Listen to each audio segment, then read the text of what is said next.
Guys, আজকের ভিডিওটার মধ্যে কিন্তু তোমরা কিভাবে ফর্সা হবে এবং সাদা ধপধপে হবে সেই ট্রিক লুকিয়ে আছে। তার জন্য পুরো ভিডিওটা দেখতে হবে, স্কিপ করবে না।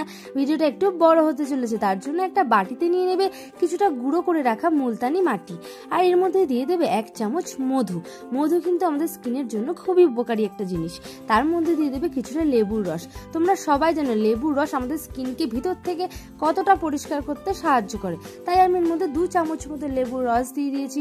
এবার এই 3টে মিশ্রণকে ভালো করে মিশিয়ে নেব। এই মিশ্রণটাকে আরো ভালো করে মেশানোর জন্য আমি এর মধ্যে 2 চামচ গোলাপ জলও দিয়ে দেব। তোমরা কিন্তু নর্মাল জলে ইউজ করতে পারো, আমি এখানে গোলাপ জল ব্যবহার করেছি।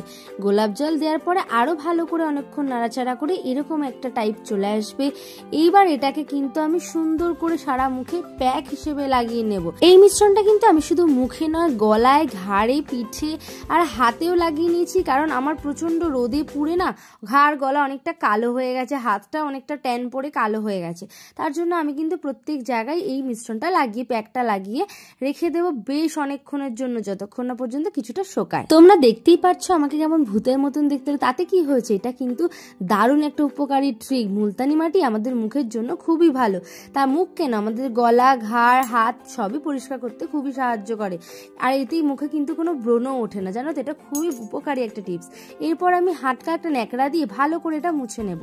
দেখো, মোছার পর আমার ঘাড় গলা যতটা কালো ছিল, কতটা, আমি কিন্তু বেশিক্ষণ রাখিও নি, মিনিট 2-3 হয়তো রেখেছি। তার মধ্যেই দেখো আমার স্কিনটা কতটা গ্লো করছে আর কতটা পরিষ্কার হয়ে গেছে। আমার মুখটা কিন্তু অনেকটা কালো ছিল। তারপরে আমি যেই মুলতানি মাটির এই প্যাকটা মাখলাম, পুরো এরকম সাদা ধপধপ করছে। এটা আবার নর্মাল স্কিন। তোমরা সবাই একবার এই ট্রিকটা ট্রাই করে দেখো, আর ভিডিওটা কেমন লাগলো কমেন্ট করে জানিও কিন্তু।